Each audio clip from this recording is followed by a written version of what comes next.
ইসলামী সভ্যতার প্রাণকেন্দ্র, মানবতার শ্রেষ্ঠ দিক নির্দেশনা এবং ইতিহাসের সর্বাধিক যুগান্তকারী বিপ্লবের নাম আল কোরআন। এটি শুধু একটি ধর্মগ্রন্থ নয়, বরং এটি এমন এক মহাশক্তির উৎস যা অন্ধকারে নিমজ্জিত একটি জাতিকে জ্ঞানের আলোয় উদ্ভাসিত করে বিশ্ব সভ্যতার নেতৃত্বের আসনে প্রতিষ্ঠিত করেছিল। আল কোরআনের আগমন ছিল একটি শক্তিশালী পাওয়ার হাউস আবির্ভাবের মতো। যে হৃদয় এ মহাগ্রন্থের সঙ্গে সংযুক্ত হয়েছে, সে হৃদয় আলোকিত হয়েছে। যে সমাজ এর শিক্ষাকে ধারণ করেছে, সে সমাজ পরিবর্তিত হয়েছে। আর যে জাতি এর আদর্শকে আঁকড়ে ধরেছে, সে জাতি ইতিহাসের গতিপথ বদলে দিয়েছে।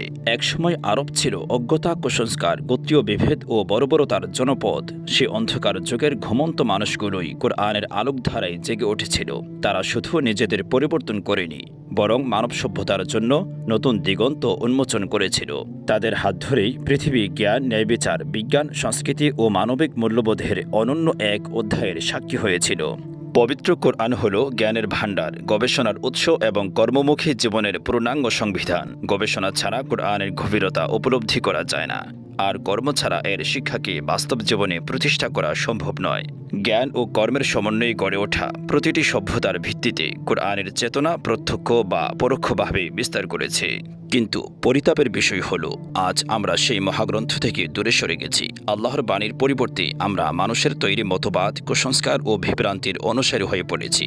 ফলে যে জাতি একসময় পৃথিবীকে নেতৃত্ব দিয়েছিল, আজ সে জাতি নানান ক্ষেত্রে পরাধীনতা, দুর্বলতা ও সংকটের শিকার।